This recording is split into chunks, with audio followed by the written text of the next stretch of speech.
Hello, hello. Right, everyone, let's get started. Just realized I forgot to mic up, so I'm going to put my mic on and we are ready to get going. Welcome, guys. Today is day 4 of 5 days to sugar freedom. I cannot believe how quickly the time is going by. Tomorrow is our last day. It is day 5. Tomorrow, we are going to really be getting to the nitty-gritty of what you're eating and how that affects your personal craving level for sugar. So be sure to bring your tracker. You may or may not share it with me in the group, but you will find the information enormously helpful. So let's move on. Today is day 4. Yay! And today you're going to get your plan of action. So this is a super important day for you to be joining us. All right, guys, quick introduction. For those of you who still don't know me, I'm Stacy Portugal. I'm a board certified life coach. I specialize in health and wellness, and weight loss is what I primarily support my clients with. And I struggled myself for over 20 years with fad dieting. I had squirrel syndrome. I would get pulled by every fad diet that came on the market. And if I could last a whole week, it was a long time. So it took a series of events, but long story short, I ended up getting my own education so that I could figure out why I had such a hard time losing weight. It seemed that my body just didn't respond. I started off with learning the lifestyle and the hard work. And honestly, it does take work. You know, you can't sugarcoat it. If you want to lose weight, if you want to keep it off, you have to build some skills. So I started there. I did that pretty successfully, and I really love talking about the skills of weight loss. In fact, my coaching practice is centered around 6 pillars of weight loss that I teach my clients in private coaching and group coaching. But once I got that down, I realized that my body did not respond like other people's body. And I had to learn more about nutrition. And what I learned changed everything. And that's what I share with you in coaching. So this week we are on day 4 of 5 days to sugar freedom. Once again, I just want to remind you that any or all decisions you make for your own health or weight loss is completely up to you. And of course, you should check with your doctor before beginning any weight loss or physical activity program. Okay, a few housekeeping notes. It is not too late to get on this list so that you can receive all 5 replays for all 5 days. Plus, everyone on the list, and I mean everyone with just a few exclusions, everyone will be eligible to receive a 20-minute private coaching session with me. And that is laser targeted coaching in which I give you, to the best of my knowledge of you, I give you strategies to help with your most urgent weight loss or health challenges, really primarily weight loss. So these live webinars are about 30 minutes. So just please do me the honor of closing the tabs on your computer, silence your phones, and most importantly, give yourself the honor so that you have the gift of time and you can work on your health. And honestly, I'm very timely on these webinars. They are 30 minutes or less. So it is well worth your time to just sit back and listen. Of course, participation is not required, but it is encouraged. And in my 11 years of helping people lose weight, I do find that people who show up and participate tend to get the best results. And I want to encourage you ladies, show up in an entirely new way. Hold yourself as powerful. You have the power to help yourself. And please hold your other sisters on this webinar as powerful as well. We are here to listen to each other, encourage each other, and that's really how I run my group coaching. In the next 5 days, we'll be looking at sugar addiction from a whole new perspective. So I encourage you also to be open to learning. Go through the process and participate so that you can get the help you need. By the way, all details for the free 20-minute private coaching session, which is going to be applicable to really 99% of you, that's going to come out in your next email. So please be on the lookout. And if you have not signed up, it's not too late. Just give me like 1 minute after this broadcast is over, and I will put in the link so that you can just register if you haven't already. And I don't really want to take your time with this right now. So let's do a quick review. So far, for the past 3 days, we discussed many factors that make us feel addicted or out of control with sugar and carbs. And this is essentially the why. Why do we feel this way? Well, we know that it really starts in our brain like any other addiction. It has an opioid effect. Sugar and carbs overall, even bread, has an opioid effect in our brains. So it's really not your imagination. It also has a lot to do with the chatter in your head. And we've really talked a lot about the fact that we all have stories, we all have chatter in our head. It changes from moment to moment, hour to hour. Our minds just work like that. They process everything we see and do, and it's their job to make sense of the world. Another factor that is part of the why we feel addicted to sugar and carbs is because we're really encouraged to buy shitty food, pardon my expression, because of the whole concept of food marketing and food labeling. Food manufacturers, it is their job to sell. It is their job to help you make that decision to buy their product at that moment in the grocery store or even in a restaurant or a fast food joint. So they want to get the last word. So you'll notice food labeling, you might see things like all natural, gluten-free, high in omega-3s.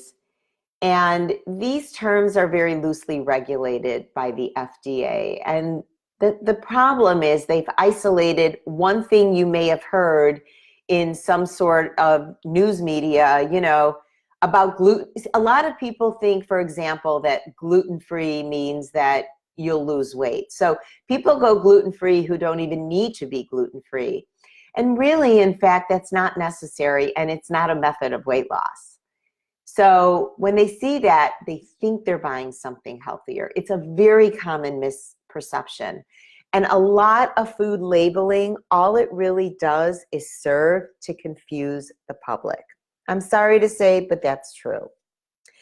Now, yesterday, we started digging into the how to overcome that sugar addiction. So we talked about how much sugar is okay.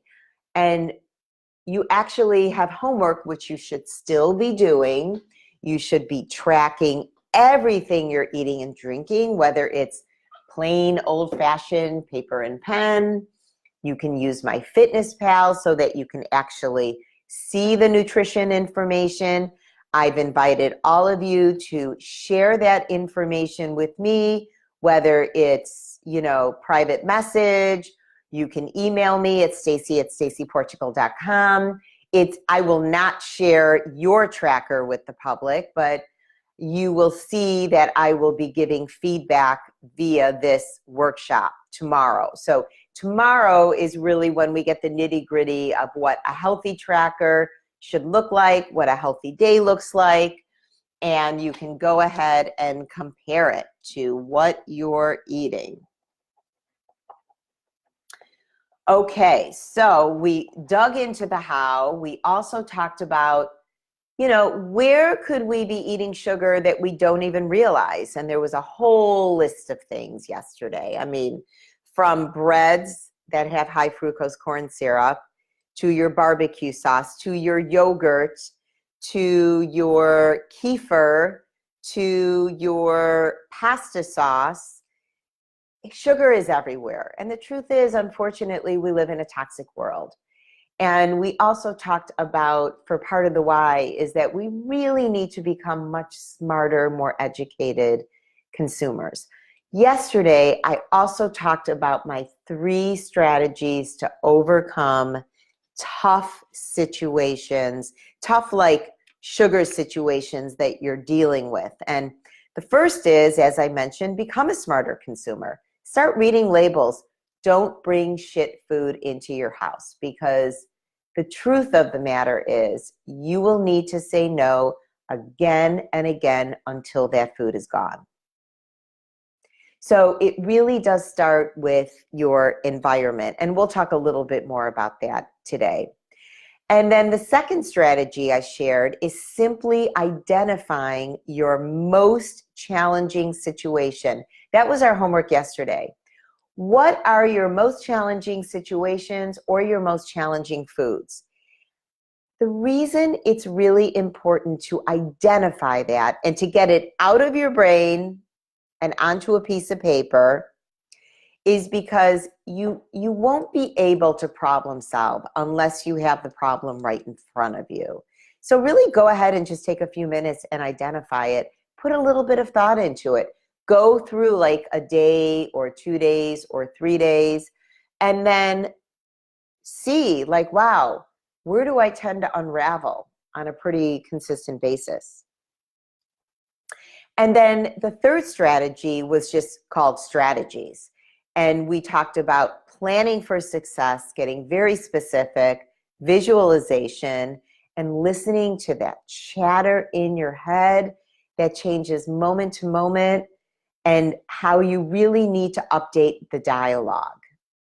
So you can review yesterday's presentation if you'd like, but let's move on, folks. So as I mentioned, your homework so far, the first day you wrote down your sugar story. How has sugar and carbs affected you? And where are your challenges? And this is really, you're welcome to share it with me, but this is also for your eyes only. I told a story on that first day that when I began to work for Weight Watchers, you have to go through a pretty extensive training at Weight Watchers to become a leader. And it starts with a weekend training. And it's usually out of town. So you're all staying in a hotel and you are with, it's like a training boot camp.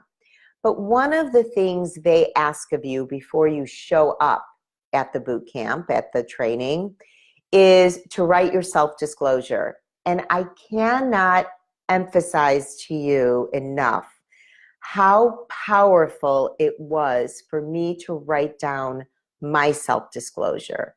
And that's really what you heard at the beginning of this broadcast today, that I struggled with fad dieting for 20 years. And the truth of the matter is, I was never able to really define my struggle and put words to it until Weight Watchers. And I have to say that while I don't teach a Weight Watchers program right now as a private coach, Weight Watchers, the whole concept of bringing your story to life and working hard to achieve your goal, being consistent, doing things that are sustainable.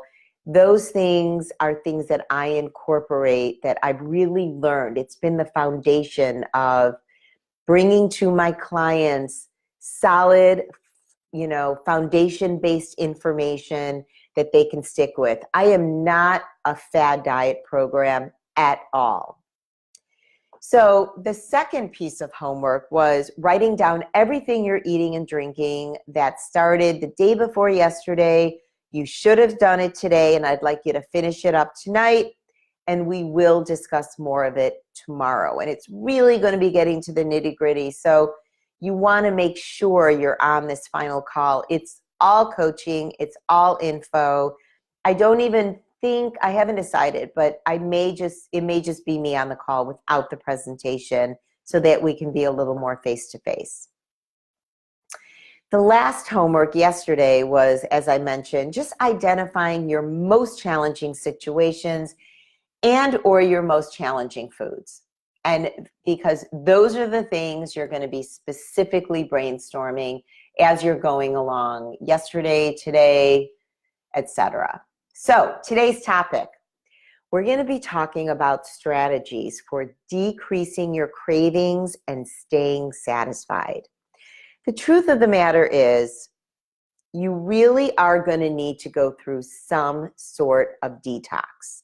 So I'm going to give you a plan of action today so that you can be free of sugar cravings. And as I've mentioned before, this quote addiction, and I shouldn't even put it in quotes because it really is an addiction, but the reason I don't like using that word is because it's not akin to an addiction of, an addiction to to drugs or alcohol. It's not in that category. And so people feel addicted and they get very afraid of giving up sugar. They think that they're going to have some sort of serious reaction. And I'm not saying that listen, you may get a headache, you might feel a little out of sorts, but we're talking about 2 or 3 days of mild discomfort and it goes away. And there are tips and tricks, and I'm going to share those today.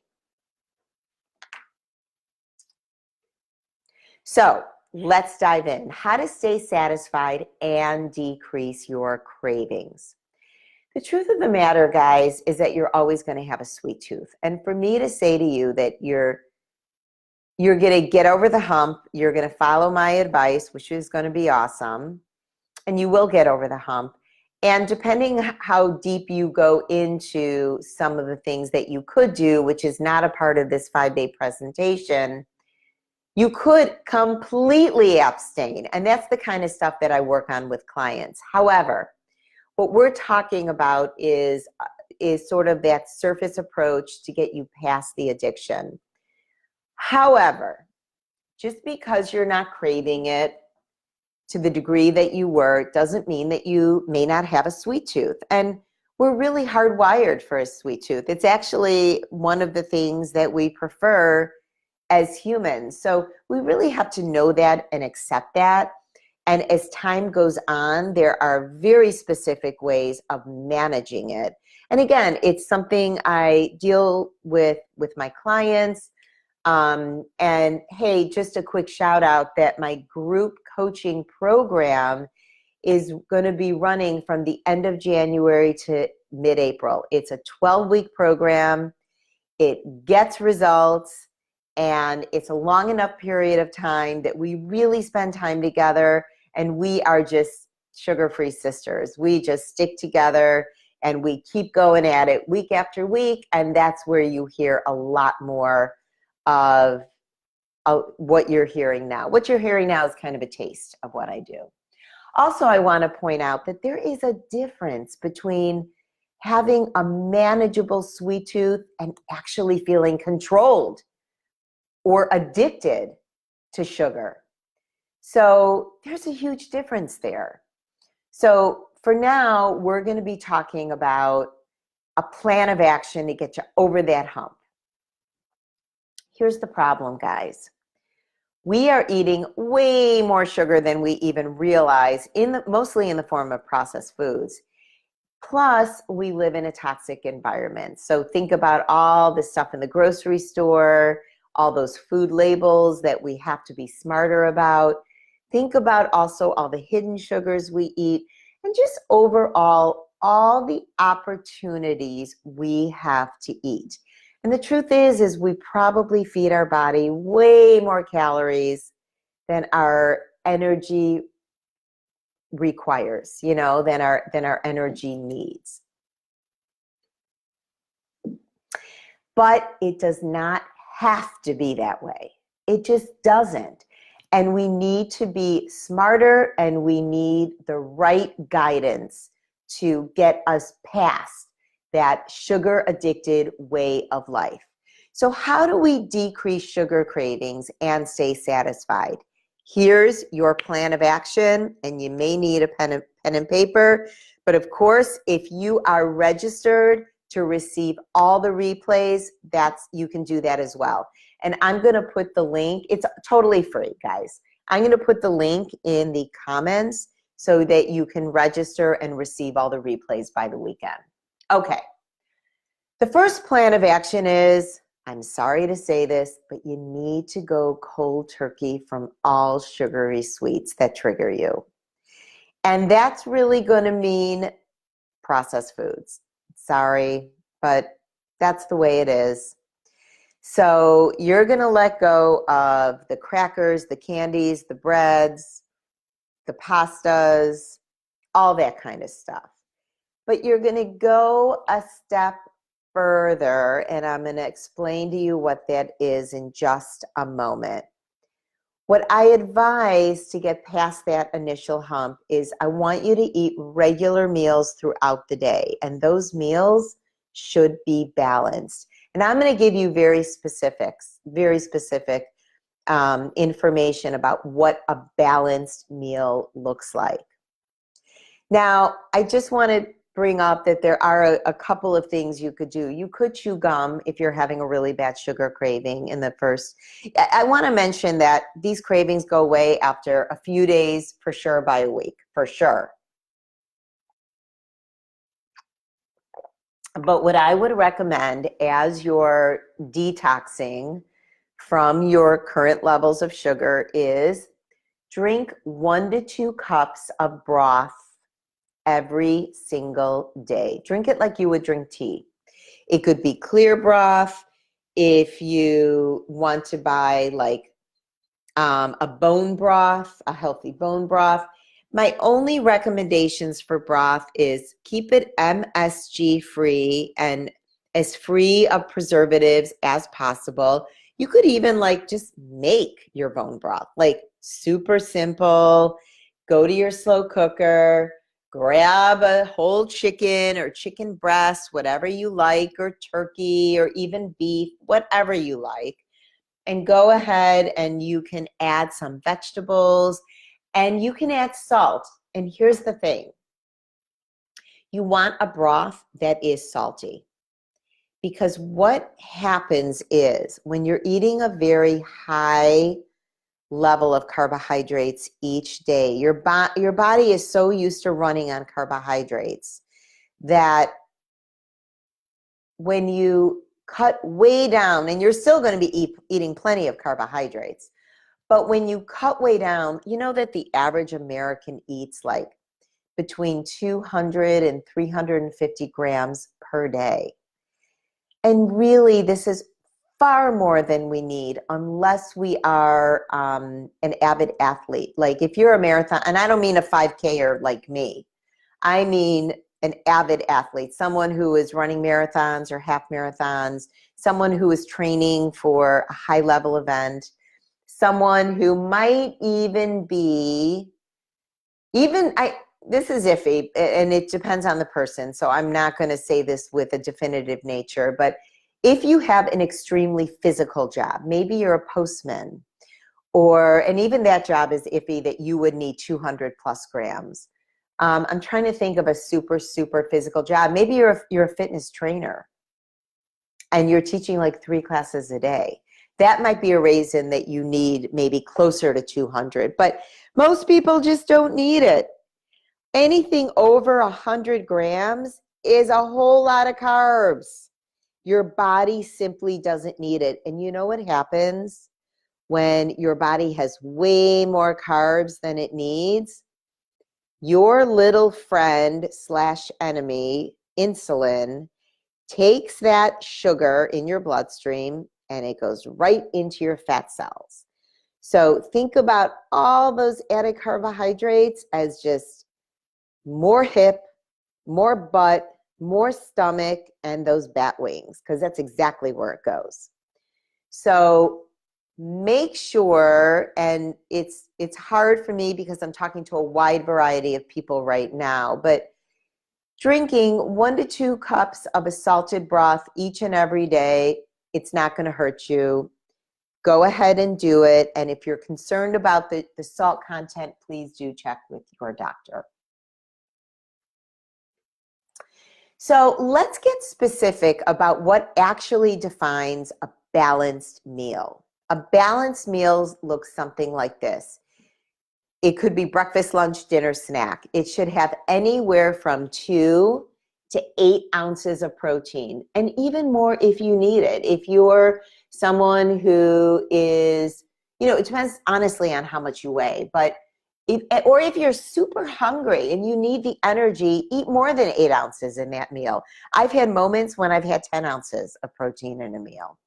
But protein, what that means is any fish, shellfish, poultry, meat, game, even dairy has protein in it. And nuts and seeds have some protein in it. Those are like a mixed bag. Dairy and nuts and seeds are a mixed bag of nutrients, but generally that's the list. In addition to protein, have a few servings of fat. Now, I leave it kind of loosey-goosey with the fat because here's the thing. A, we all weigh something different. B, we all have different goals. And C, fat is something that you are unlikely to overeat. And let me repeat this again, and I'm going to include protein in on this. Protein and fat are things that you are unlikely to overeat. So eat until satiated, never stuffed. Nobody needs food until they're stuffed. If you feel stuffed after a meal, you've eaten way too many calories. So keep that in mind as well as you're balancing your meals. The last thing a balanced meal has in there is fruits and vegetables, primarily vegetables. You do not need more than 1 serving of fruit each day. That's what it is. Eat as many vegetables, especially leafy greens, as you want to feel full. And when I say fat, I mean, I was very specific in my serving sizes here. So and you can play with these serving sizes, of course. A serving size of fat means that it's a 1/4 cup or 28 grams of nuts or seeds. And peanuts is not included in this category. So I have not included legumes. A tablespoon of healthy oils, 1 ounce of cheese, 1/4 to 1/2 of an avocado, and then dairy has fat in it. And so just have a serving of dairy depending on what that dairy is. Could be 1 ounce of cheese, could be a container of yogurt. And you're welcome to post questions on this presentation. And if I don't catch you live, I will catch you on replay. Don't worry about it. I will still answer your questions. All right, so let's move on. I want to be respectful of your time this morning. Here are some examples. On the far left, I've eaten, it looks like it's about 1/3 of a piece of cantaloupe. I bought cantaloupe slices, so that's about 1/3 of a cantaloupe. So it's not a whole cantaloupe. That would be an awful lot of carbs. And then this is really just a basic vegetable salad with some chicken in it. You will also see some feta cheese in there. It's kind of little, it's hard to see. And of course, leafy greens, and I have roasted red pepper in there. Now, at the top, toward the right, I eat dairy-free yogurt, but you don't have to. This is Kite Hill almond milk yogurt. And one thing I will say about this particular yogurt is that it's very low carb, but that's not why I eat it. But dairy does have carbs in it. So, you know, it's what I call with my clients a yellow light food. So it's not a food I'd be eating all day. This particular brand, Kite Hill, it's made with almond milk. It is yogurt, super low carb. I love to put berries and nuts in yogurt. It is the most delicious meal, breakfast or lunch. You could use it as a hearty snack. Makes me super duper happy. And then lastly, for dinner on that day, I had a nice giant skirt steak. I love skirt steak. Believe it or not, that serving is only 6 ounces. 6 ounces of skirt steak just fills me personally because it's got a lot of protein and a lot of fat. You can see there's a little bit of salad. There's a little bit of vegetable. I obviously was not super hungry, but I did put a tablespoon of herbed grass-fed butter on on the broccoli. I don't see dressing. I'm assuming I had a little bit of olive oil and perhaps some balsamic, maybe a squeeze of lemon. And that's what my day looked like. It's a very, as you can see, it's a very filling day. You can always create a balanced snack. We talked a little bit about snacks throughout this presentation, but I already had some fruit in the yogurt, so I would not be having fruit as a snack, but perhaps I'd have an ounce of cheese and maybe a half ounce of nuts for a snack. So does that sound like a reasonable day that's going to keep you satisfied, but on the same hand, it's just a low sugar day? It's days like this that are going to diminish your cravings, folks. It's going to take them right away. And again, I'm not saying that you're never going to crave sugar, because we are hardwired to like sugar. And the ways that we manage that is really ways that I teach in my group coaching program, my 3-month program. And the wait list is opening up in December. Yay, I'm really excited about that. All right, so I've talked about this in so many different ways. I don't want to spend a ton of time on it, but for all this stuff to work, you need to manage your kitchen, guys. If you got tempting foods all throughout the kitchen, you're going to be in deep doo-doo. Remember, your healthy eating begins at the point of purchase. And for most of us, that is the grocery store. It could be a restaurant, could be a fast food joint, whatever. But for now, I'm really going to talk about your kitchen, because when you buy tempting foods, especially tempting foods that trigger, you have to say no to it again and again until it's gone. I'm going to let that marinate for a minute, guys. When you're bringing crappy food into your house, you have to say no to it again until it's gone. Like, I know you've got grandchildren and children and spouses that like their shitty food. I get it. But there are strategies to manage that. It's substituting, it's controlling the amount of choices that a loved one has. And let me tell you something. Research proves that when you have too big of a variety of food, of choices in front of you, think of a buffet, you eat far more calories than you need. This applies to your family, and it especially applies to desserts. So when my kids were little, I made the mistake of like stuffing my pantry. I wouldn't even like pay attention to you know, the fact that there were only 3 cookies left in that, in the Oreos. I just kept it all in there and I kept adding on to it instead of having less things for them to choose from. So not only did I not have waste, I didn't waste my money on continuously buying things that ultimately would go stale. But my kids didn't need that much variety of junk. And then what I used to do is I used to put their junk food on the lowest shelf. And they were smaller people at the time. So I didn't bend down to find the food that I want. This was their stuff in my mind. My stuff was right at my eye level. And there's a whole bunch more strategies that we discuss as part of my 6 pillars of weight loss in group coaching. But I hope that's helpful for you, because what you bring into your kitchen really matters. So you really have to be mindful of it. All right, guys, today's homework. Finish up that tracking that we've talked about for the past few days. And you are welcome to send it to me. It is not a requirement.